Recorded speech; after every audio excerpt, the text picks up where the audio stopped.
Welcome to this lesson on joint ventures in international business. In this lesson, we examine the reasons why companies form joint ventures, on their particular importance in expanding business internationally. Joint ventures require commitments for both involved parties, so they carry costs and risks.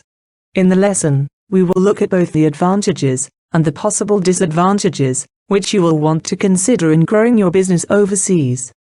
A joint venture, or JV, is a business arrangement in which two or more parties agree to pool their resources for the purpose of accomplishing a specific task. This task can be a new project or any other business activity. In a JV, each of the participants is responsible for profits, losses, and costs associated with it. However, the venture is its own entity, separate from the participants' other business interests. Joint ventures can be formed between any legal structure and are often used in international business. Corporations, partnerships, limited liability companies, and other business entities can all be used to form a JV. Despite the fact that the purpose of JVs is typically for production or for research, they can also be formed for a continuing purpose. Joint ventures can combine large and smaller companies, and may be set up to take on one or several big or little projects and deals. There are four main reasons why companies form joint ventures, including cost savings, leveraging resources, combining expertise, and international expansion. Let's look briefly at each. By using economies of scale, both companies in the JV can leverage their production at a lower per unit cost than they would separately. Economies of scale are cost advantages reaped by companies when production becomes efficient.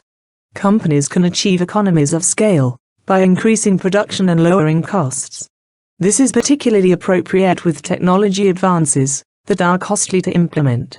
Other cost savings as a result of a JV can include sharing advertising or labor costs. The size of the business generally matters when it comes to economies of scale. The larger the business, the more the cost savings.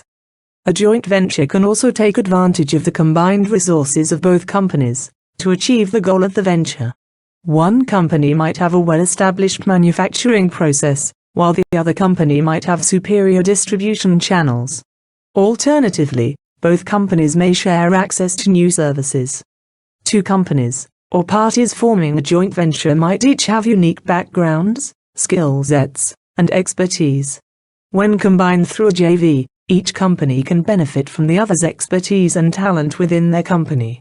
Regardless of the legal structure used for the JV, the most important document will be the JV agreement that sets out all of the partners' rights and obligations. The objectives of the JV, the initial contributions of the partners, the day-to-day operations, and the right to the profits, and the responsibility for losses of the JV, are all set out in this document. It is important to draft it with care, to avoid litigation down the road. Another common use of JVs is to partner up with a local business to enter a foreign market.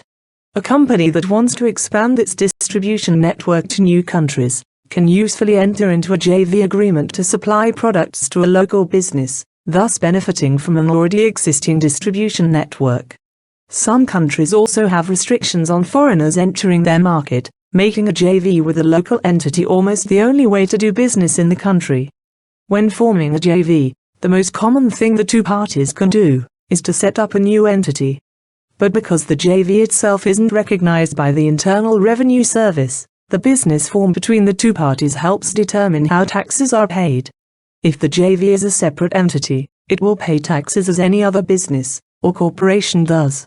So if it operates as an LLC, then the profits and losses would pass through to the owner's personal tax returns. Just like any other LLC, the JV agreement will spell out how profits or losses are taxed. But if the agreement is merely a contractual relationship between the two parties, then their agreement will determine how the tax is divided up between them. Once the joint venture has reached its goal, it can be liquidated like any other business, or sold.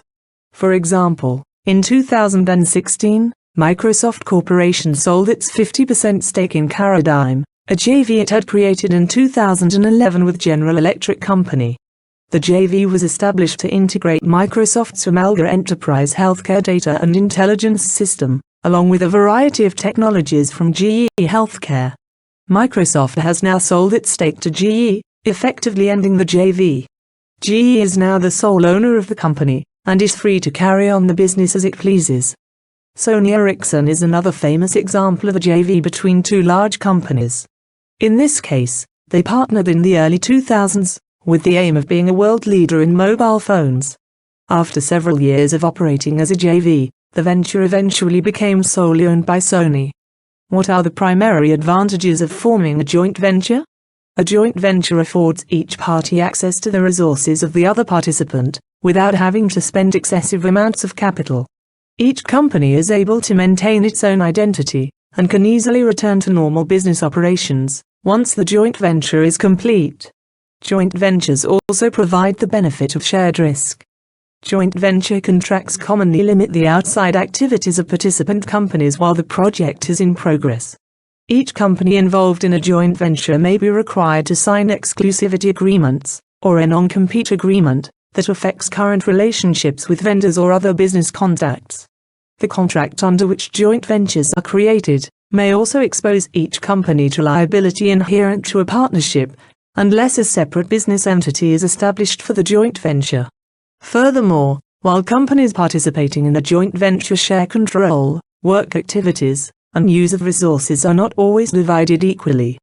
There are a number of reasons why JVs fail, including misalignment amongst JV partners on the venture strategy, cultural clashes between the joint venture parties, inadequate business plans or operating model, failure to deliver on promised contributions by the JV partners, inability to grow the JV and evolve as per agreed objectives.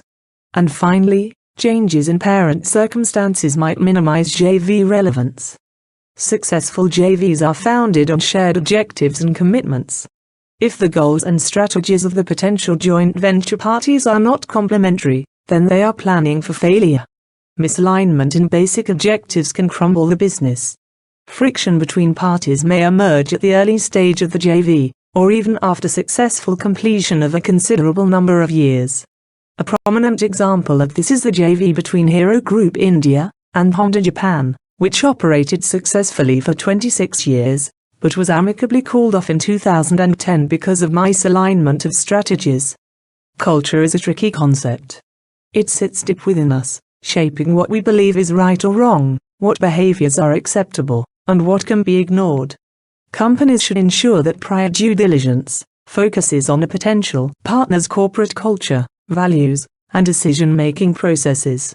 Some of the culture assessing dimensions are customer satisfaction, employee satisfaction, formal procedures, informal practices, governing principles, core values, decision-making processes, leadership and management, perceptions, expectations, etc. In 2005, TCL, an electronics conglomerate from China, and Alcatel, telecommunication equipment and appliances corporate from France, parted ways, by TCL acquiring Alcatel's shares. The break was partly attributable to stark cultural differences in Chinese and French working and leadership styles, and partly due to Alcatel's financial instability. JV partners often fail to commit to paper the financial figures behind their operational plans for future years, thus leading to differences in the expected returns. The parties should have a clear and well-developed business plan for the JV, capturing the upsides and downsides. A joint business plan should reflect the future sales, operational, and funding requirements, in terms of equity or debt, internal organization, and staffing. Structuring the JV with the wrong operating model can lead to long-term repercussions. Motorola and Cisco's joint venture, SpectraPoint Wireless, was called off after a year of formation, owing to a delayed product launch, inadequate market acceptance, and demand forecasting for their specific offerings. Identifying and agreeing the contributions that the parties will make to the venture is fundamental to the success of a JV. These contributions can be both tangible and intangible resources which will help the JV grow, and the parties need to agree on their respective qualitative valuations. Quantifying the qualitative factors can be difficult, and can lead to disputes where one party is considered to have failed to deliver agreed contributions. A joint venture between Swatch, the Swiss watchmaker company, and Tiffany Group, the luxury jewelry retailer, was called off, as Swatch had claimed that Tiffany delayed development and introduction of joint products, while Tiffany claimed Swatch failed to provide appropriate distribution for watches. A further reason for failure will be the inability to grow as per planned objectives. The JV should be framed on a full understanding and quantification of market potential, and a recognition that market conditions may change, and indeed often do. JV partners need to agree contingencies to meet changing market conditions, and to be continually alert to market trends, and in addition, have built-in flexibility in their working partnerships. The partnership of Hero Motors and BMW was shelved, due to the lack of growth in demand for premium cars in the Indian market, and an unanticipated decline in the Indian economy. Finally, JVs may fall out of favor after the parent company's financial condition deteriorates, or ownership structure changes, such as with mergers and acquisitions. Sahara Group, Turner Construction Company and Acropolis announced a JV in 2012 to develop townships in India. However, arbitration to terminate the JV was started in 2014 by Turner Construction Company, who blamed the breakdown on Sahara's inability to execute various township projects.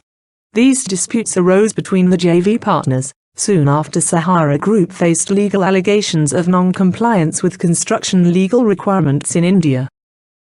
A joint venture is intended to meet a particular project with specific goals, so the venture ends when the project is complete. An exit strategy is important, as it provides a clear path on how to dissolve the joint business, avoiding any drawn-out discussions, costly legal battles, unfair practices, negative impacts on customers, and any possible financial loss. In most joint ventures, an exit strategy can come in three different forms: sale of the new business, a spin-off of operations, or employee ownership. Each exit strategy offers different advantages to partners in the joint venture, as well as the potential for conflict. There are many reasons to join forces with another company on a temporary basis, including for purposes of expansion, development of new products, or entering new markets, particularly overseas. JVs are a common method to combine the business prowess, industry expertise, and personnel of two otherwise unrelated companies. This type of partnership allows each participating company an opportunity to scale its resources, to complete a specific project or goal, while reducing total cost, and spreading out the risk and liabilities inherent to the task. However, as we have seen, JVs carry with them substantial risks, and need to be planned well before engagement. There are a number of activities to complete for this unit. Take the time to complete these in your manual. In this way, you will better learn from and retain the knowledge covered in this unit. Now, view this brief video clip, which illustrates some of the points covered in this unit. Click on the next module to continue. Welcome to this lesson, in which we will examine the role of strategic themes in developing a balanced scorecard for your organization. Want to learn more about this subject? Then click on our website to view the full course. Why not subscribe and get access to free articles and special offers? Join the Global Career Highway now.